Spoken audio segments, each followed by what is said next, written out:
அஞ்சாவது ஸ்கந்தத்துல ரொம்ப ஆச்சரியமான ஒரு விஷயம் என்னன்னா, தயைன்னு சொல்லி நம்ம பந்தப்படுறோமே, அந்த பந்தத்துல மாட்டிண்டு என்னென்ன பாடுபடுறோம். தயை நம்ம சொல்றதுலாம் பல சந்தர்ப்பங்கள்ல பாசமாத்தான் இருக்கு. அந்த பாசத்தை மாட்டினா என்ன கஷ்டம் அடையும்னு சொல்லி ஜடபரத வியாதியம்.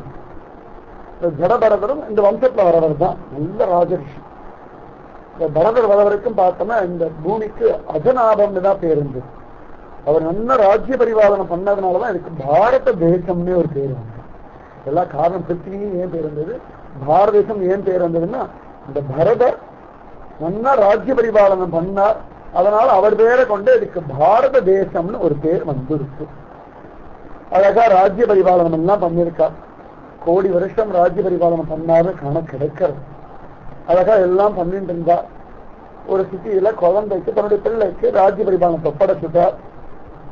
ஆச்சரியமா காட்டுக்கு வந்து தபது பண்ணாங்க. புலகாசம் கண்டகி நதிக்கரையில. இந்த கண்டகி நதி எங்க இருக்குன்னா இன்னைக்கு நேபாள தேசத்துல இருக்கு.